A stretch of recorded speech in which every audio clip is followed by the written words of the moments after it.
When I was 10 years old, my family left the United States and moved to Guatemala.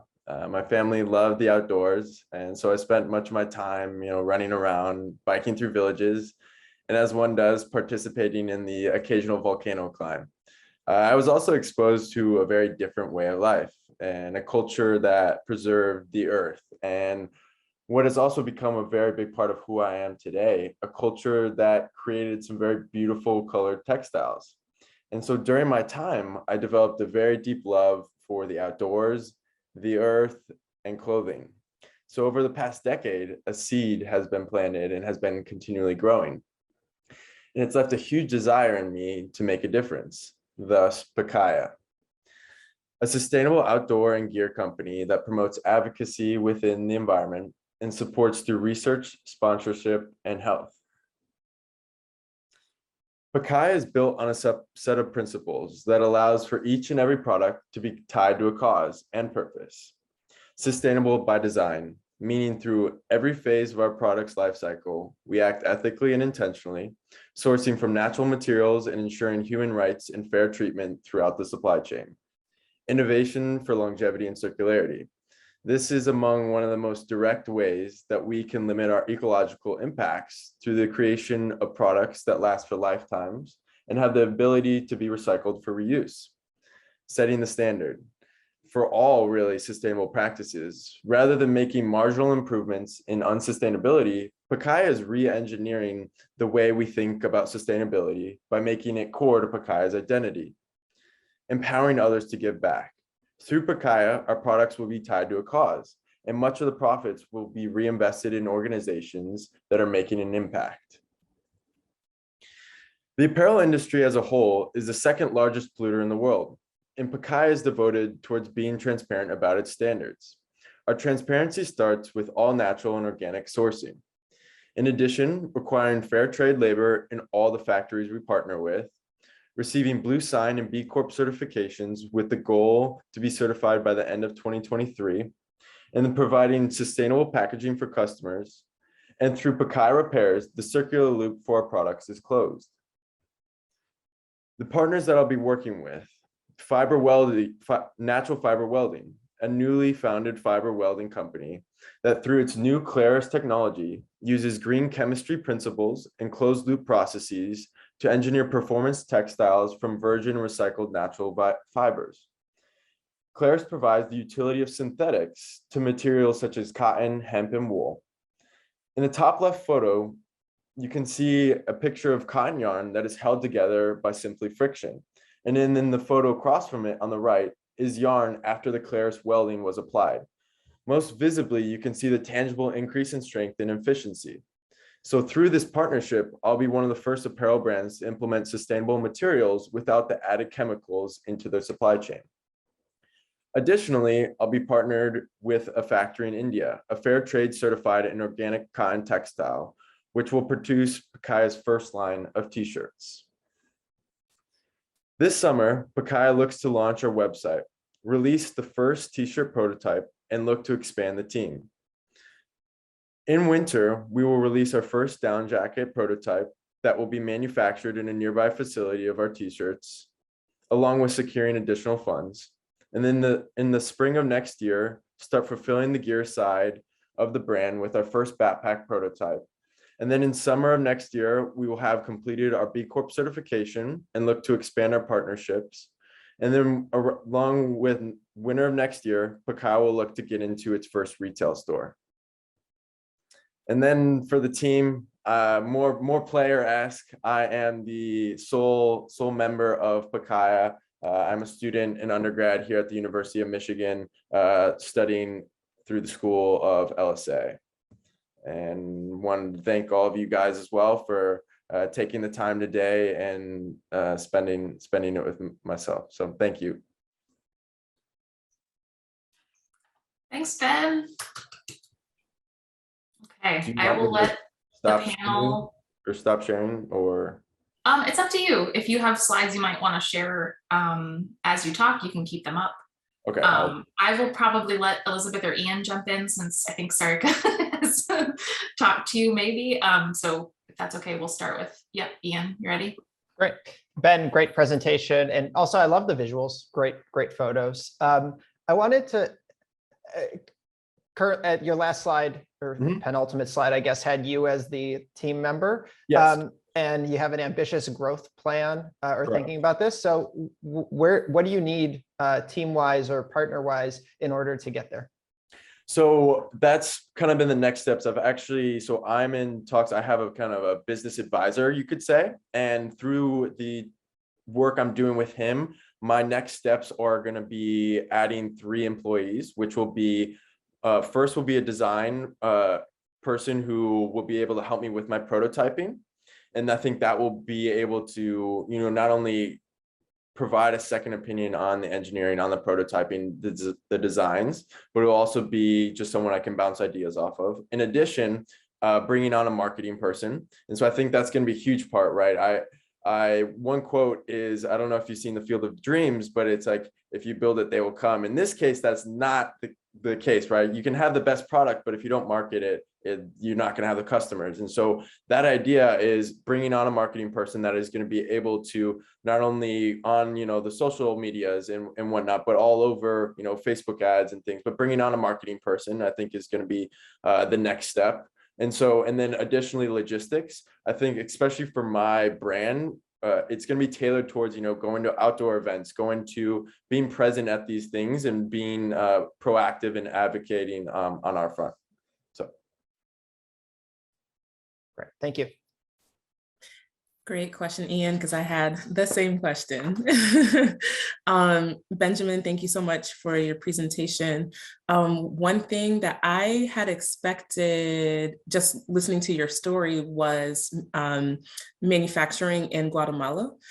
So I'm curious to hear what your choices were around the manufacturer that you chose and how you're thinking about manufacturers over time. Right. And ironically, I was just talking, so I have friends in Guatemala that I originally went to thinking, all right, maybe I could start there. But actually that is maybe a few years down the road, but the specific materials that I'm targeting right now are cotton, hemp. And so those are my 2 specifics, and those are better sourced, manufactured, especially with the distance between where my textile manufacturers are going to be. And the individuals that I was in contact with in Guatemala, they are prioritizing more of these linens and this ability to do different materials that I could get into later down the road. But it's not necessarily tailored to the vision that I had, as well as it's a whole additional manufacturing kind of transportation cost and sustainability risk as well. Definitely makes sense. Thank you. Can you talk a little bit more about potential customers and things that you've learned from them? Definitely. And so a large part has been, these customer discovery, these interviews, right? And kind of figuring out who my ideal client is. And it started with, this is a new generation. I think my target audience is going to be people around my age in their 20s and 30s who are very sustainably minded, environmentally conscious, but also outdoors. And they're getting out and really utilizing not only for simplicity, but efficiency and durability and longevity. And so for me, I do have a very unique, audience and community around me here, which I have been able to gauge and gather a lot of information from them on designs, on specifics that may have been missing, from their current products, clothing, whatnot that they use. And there's, whether that's from like the climbing club that I'm talking to, or the running club, or, being a part of a sports team. I think there's a lot of different areas. But where I specifically have been really focusing on is where I'm from, where it's Colorado. And I think that has been a huge part of, understanding this is kind of the hub of all outdoor apparel brands. And so really gauging that interest. And that's where I've found a lot of my information from. Ben, I really enjoying this, and I'm loving the enthusiasm, the answers.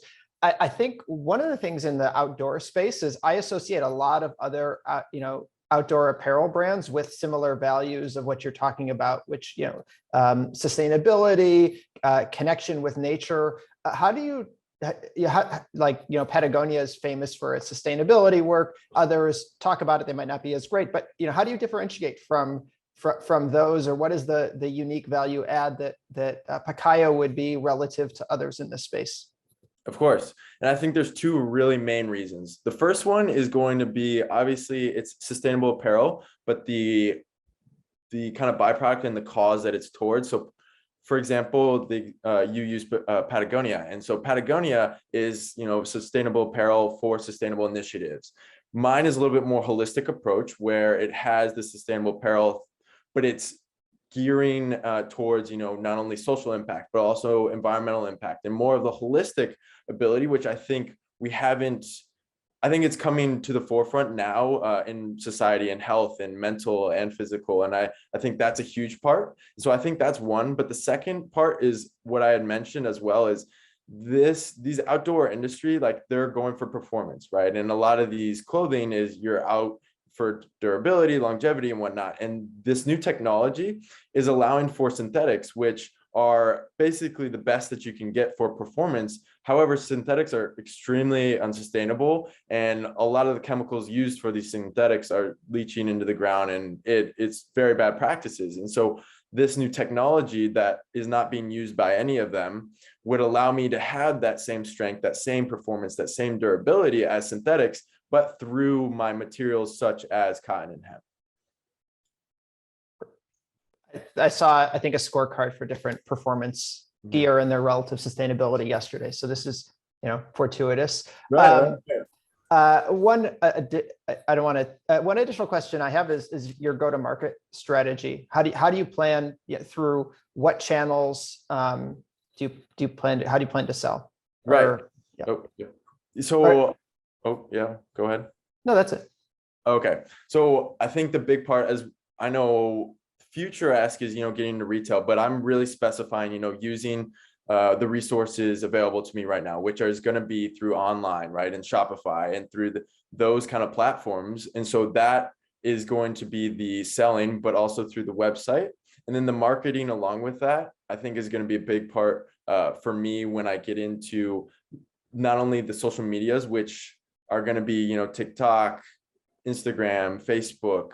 That is a huge part for where a lot of these startup brands, and I've been following a lot of them for the past multiple months just to see kind of their marketing strategies, how they're going about it, how they're not only delivering it on the social media front, but then also being able to deliver it as well. So for example, I'll just give you one is, I was tracking a company called ASRV, and they basically have this very premium product, and they're advertising very premium products, on their social medias, but it's a very different thing to actually do that and deliver that experience, because you're selling an experience, and ordered some of their products and they had premium shipping and packaging. And I think that's where I want to not only, show face in the sense of have that on my socials, but also deliver that through. And that's where I think that intentionality within my supply chain is very integral. Thank you. So just to be clear, Ben and I never talked about this. Okay. So I didn't mean to keep you from commenting. Sorry about that. So I have no background info, Okay. but Elizabeth and Ian asked all my questions, but just one quick follow-up to Ian's earlier question about the other players, like the competitors and other players in the space. Why don't they know about this new technology? Why haven't they adopted it, or how easy or difficult would it be for them to do that? Right. And that's exactly the part. So a big part is this new technology's code word is new. It's very had past 2 years, and it's really started to come on to the scene as of recently, but they haven't been able to do it at scale. And I think the unique background that I have is I'm starting off from square zero, right? Square one. And so I'm able to not only start off my brand, creating this as my identity, as my core, and creating this so then I don't, I can't go a different way or whatnot. as for these bigger companies, this doesn't have the scalability and allow for them to completely change their whole supply chain to what they already have. And so I think that's a huge barrier to entry for them right now. As well as adopting it, they have a very large wait list. They have very specific standards for it. And I think a big part for the outdoor apparel industry are these certifications. They're with the new SEC guidelines. I don't know if you guys have been able to see those, but I think that's going to be a big part where this is going to be a higher demand, but they are very specific on who they partner with. And they have been very adamant on, you know, those first come, first serve. And I was fortunate enough to come with them, and there's a long wait list for it. So obviously it's not impossible to get this technology, but it is patented. And it was, you know, fortunate for me to be able to partner with them.